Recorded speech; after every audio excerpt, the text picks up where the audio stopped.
બોટાદના સારંગપુરમાં હનુમાનજીના પ્રતીકો અને પ્રસાદના ટ્રેડમાર્ક મુદ્દે નવો વિવાદ ઉભો થયો છે.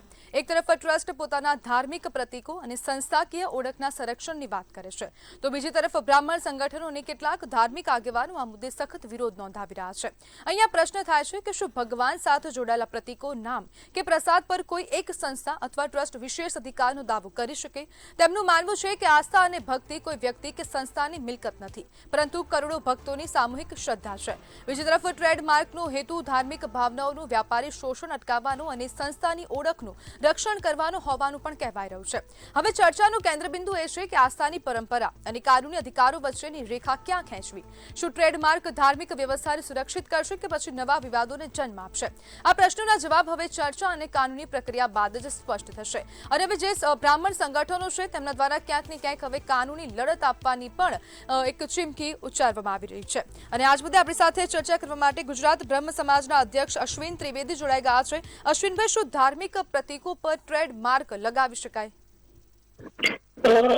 કોઈ પણ સનાતન ધર્મના જે હિન્દુ દેવ દેવતાઓ છે એના શુભ ચિહ્નો છે, સાચીઓ છે, ત્રિશૂળ છે કે કોઈ પણ વસ્તુ છે, તો એને એ ફોટો હોય, એને દ્રશ્ય શ્રાવ્ય માધ્યમ હોય તો એના ટ્રેડમાર્ક કરી શકાય નહીં, એવું સુપ્રીમ કોર્ટનું જજમેન્ટ છે. કોઈ પણ વ્યક્તિ પોતાના ફાયદા માટે આવા વસ્તુનો વેચાણ તરીકે ઉપયોગ કરી અને નફો પણ રડી શકે નહીં. અને હિન્દુ એ સનાતન ધર્મના આ આસ્થાના પ્રતીક સમા જે હનુમાનજી છે એને એટલે કષ્ટભંજન દેવ, તો કષ્ટભંજન નામ છે એ 1008 નામ પૈકીના હનુમાનજીના ચિરંજીવ નામ છે.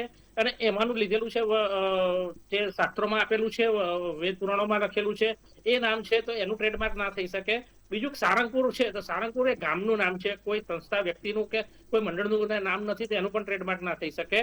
અને ત્રીજું કે હનુમાનજીની પ્રતિકૃતિ, તો હનુમાનજીની છબી છે એ સનાતન ધર્મના હૃદયમાં આદિ વર્ષોથી કાળથી એક સ્વરૂપ બિરાજેલું છે. તે સ્વરૂપને તમે તોડી મરોડી અને ગમે તે કરી અને બીજું ફેરફાર કરી અને પછી પોતાના નામે એનું ટ્રેડમાર્ક કે રજીસ્ટ્રેશન કરી શકાય નહીં. કોઈ પણ સંસ્થા મંડળી કે કોઈ પણ મંદિર હોય એ પોતાના વ્યક્તિગત લાભ માટે એ હિન્દુ સનાતન ધર્મને માટે આસ્થાના પ્રતીકનો ઉપયોગ કરી શકે નહીં. હિન્દુ સનાતન ધર્મની લાગણીને ઠેસ પહોંચી છે. શ્રી સમસ્ત ગુજરાત બ્રહ્મ સમાજ રાજ્ય કક્ષાનો સખત વિરોધ કરે છે. અમારી લીગલ ટીમ છે, હું પોતે એડવોકેટ છું, તો એમાં અમે ચોક્કસ એમને નોટિસ પણ પાઠવવાના છીએ અને આ ટ્રેડમાર્ક રદ કરવાની કાર્યવાહી કરવાના છીએ. આવતીકાલે પાલનપુરમાં અમારી એક રાજકીય સન્માનનો કાર્યક્રમ છે, તો એમાં પણ અમે ઘણા બધા બ્રહ્મ સમાજના ભૂદેવો, રાજકીય અગ્રણીઓ, સામાજિક આગેવાનો અને સંગઠનના પદાધિકારીઓ ઉપસ્થિત રહેવાના છે. તો આમાં પણ આ મુદ્દો ચર્ચા કરીને એક સામૂહિક ઠરાવ કરી અને આને નકારી અને અમે ત્યાં સ્વામિનારાયણ સંતને મોકલી આપીશું. આજે મેં સ્વામિનારાયણ સંત છે એમને ફોન દ્વારા કોન્ટેક્ટ કરવાની અમે પ્રોસેસ કરી. અમારા હેમાંગભાઈ રાવલ છે, અગ્નેશભાઈ દવે છે,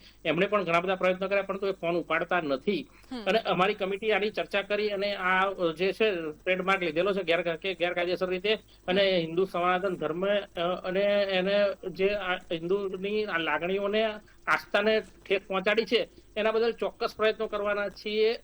બીજા હિન્દુ સનાતન ધર્મના જે સંસ્થાઓ છે એને પણ હું આપના માધ્યમથી વિનંતી કરું છું કે અમારી સાથે જોડાય, આનો ઉગ્ર વિરોધ કરે. કારણ કે આગામી સમયમાં તમે આ પ્રકારના કષ્ટદેવ જે ભંજન જે હનુમાનજીનું છે પ્રતિકૃતિ નહીં રાખી શકો, કોઈ બેનર મારી નહીં શકો, કોઈ પ્રોગ્રામ નહીં કરી શકો, કોઈ વિડીયો દ્રશ્ય શ્રાવ્ય માધ્યમથી તમે એને દર્શાવી નહીં શકો, તો એના પર ઉપર પણ ટ્રેડમાર્ક લાગશે. પૈસા ચૂકવવા પડશે સ્વામિનારાયણ સંપ્રદાયને, અને પૈસાથી આ ફાટ ગયેલો સંપ્રદાય છે એને સનાતન ધર્મ જોડે આસ્થા સાથે હિન્દુઓની એને કોઈ લેવા દેવા નથી. એના સ્વામીઓ, એના દેવી દેવતાઓ એ મહાન છે એવું સ્વીકારવું છે અને એક આભાસી પ્રવૃત્તિ આવી ઉભી કરવી છે એમને. બ્રાહ્મણો માટે, અશ્વિનભાઈ, શું આ મુદ્દે વ્યાપારીકરણની આશંકા છે? હેલો અશ્વિનભાઈ, શું આ મુદ્દે વ્યાપારીકરણની આશંકા છે? 100% વ્યાપારીકરણ. તમે સ્વામિનારાયણમાં જાઓ, પાણી પણ મફત નથી મળતું, ખીચડી પણ મફત નથી, એનો પ્રસાદ પણ મફત નથી, બધું જ વ્યાપારીકરણ છે. પેકિંગ માલ છે બધો એમનો અને વેચાય છે. એ રીતે જે તમે છબી પણ ત્યાં આગળ મફત નથી મળતી, એક કંઠી પણ મફત નથી મળતી, એક તાવીજ કે માદળિયું પણ મફત નથી આપવામાં આવતું. સારંગપુરમાં તમે જુઓ, ખાલી ત્યાં આગળ પ્રસાદ મફત આપવામાં છે, દાતાઓના સહયોગથી ચાલે છે. એ કોઈ મંદિર પોતે નથી કરતું, પણ એ દાતાઓના સહયોગથી આપવામાં આવે છે. કોઈ હમણાં જો અંબાણી છે, એમણે મુકેશ અંબાણીના દીકરા આનંદ અંબાણીએ પણ મોટું દાન ત્યાં આપ્યું છે. તો આ બધી સખાવતી સંસ્થાઓ છે કે ભાઈ જે કંપનીઓના સીએફ ફંડમાંથી ચાલતી આ સંસ્થા છે. અને કોઈ લોકો છે પોતાના એમાં માનતા હોય તો 10% દર મહિને જઈને જમા કરી આવે છે. આવા આવી ધાર્મિક સખાવતી ફાળાથી ચાલતી સંસ્થા છે, એમાં કોઈ ગરીબ વ્યક્તિને તવંગરનો કે ધનવાનોનો ભેદભાવ રાખી શકાય નહીં. જેને જોઈએ અશ્વિનભાઈ, એને આ વસ્તુનો ઉપયોગ કરવા દેવો જોઈએ, કારણ કે આ આસ્થા સાથે સંકળાયેલી વસ્તુ છે. આમાં કોઈ ટ્રેડમાર્ક પેટર્ન એ કંપનીઓનો હોય. તમે જુઓ તો 60,000 રૂપિયામાં કોઈ પણ વસ્તુનું પેટર્ન ટ્રેડમાર્ક મળી જાય છે. આપણે ટ્રેડમાર્ક એક્ટ મુજબ તો આ વસ્તુનું ટ્રેડમાર્ક લઈ અને એ ફી ભરી અને ટ્રેડમાર્ક લઈ લે તો અને પોતાના માલિકીનું બતાવવાનો ઘીન પ્રયત્ન કર્યો છે આ સ્વામીઓએ અને આ સંસ્થાએ, તો એને તાત્કાલિક અસરથી હિન્દુ સનાતન ધર્મનો, હિન્દુ લોકો જે ધર્મ છે એના જે મઠાધિપતિ છે, સનાતન ધર્મ છે, અખાડાઓ છે, એના મહામંડલેશ્વરોનો માફી જોઈએ. અશ્વિનભાઈ, આપને અટકાવવા માંગીશ. જી અશ્વિનભાઈ, આપના મતે આજે જે પણ ધાર્મિક પ્રતીકો છે તેના પર કોનો હક હોવો જોઈએ? ધાર્મિક પ્રતીકો છે એ આદિ કાળથી વેદો પુરાણોથી ચાલી આવ્યા, ઋષિ પરંપરાગતથી ચાલી આવ્યા છે. એના પર હિન્દુ સનાતન ધર્મનો અધિકાર છે. અને જે પણ આસ્થામાં માનતું હોય, બરાબર, પણ આ તો શું છે કે ભાઈ કે હિન્દુની વાત આવતી હોય તો જૈનો અલગ થઈ જાય, જૈનોની વાત આવતી હોય, હમણાં તાજેતરમાં જોયું તમે તો વૈષ્ણવ અલગ થઈ જતા હોય, વૈષ્ણવની વાત આવે તો સ્વામિનારાયણ સંપ્રદાય અલગ થઈ જતો હોય છે. તો આવો વાડા પંથને તળમાં વેચાયેલો સમાજ છે હિન્દુ ધર્મ, એ થવું એક થઈ જવું જોઈએ. અને સનાતન ધર્મની સંસ્કૃતિ છે, મહાન ધર્મ છે. આજે ફોરેનના લોકો સનાતન ધર્મ સંસ્કૃતિ અપનાવે છે.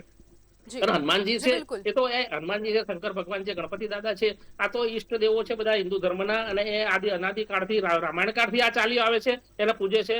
અને રામ ભક્ત હનુમાનજી એ આસ્થાનું પ્રતીક છે. ઘણા બધા લોકો આની સાથે સંકળાયેલા છે અને એમાં તમે એના પર પ્રતિબંધ મૂકી શકો નહીં. ઘણાના તો રિંગટોનમાં પણ હનુમાન ચાલીસા હોય છે, ઘણાના મોબાઈલમાં હનુમાનજીનો ફોટો હોય છે સ્ક્રીન પર. તો આ બધી વસ્તુ તમે અટકાવી શકશો. અને કેટલા પર જણા પર જો કોઈ વાપરશે તો એના પર કેસ કરશો.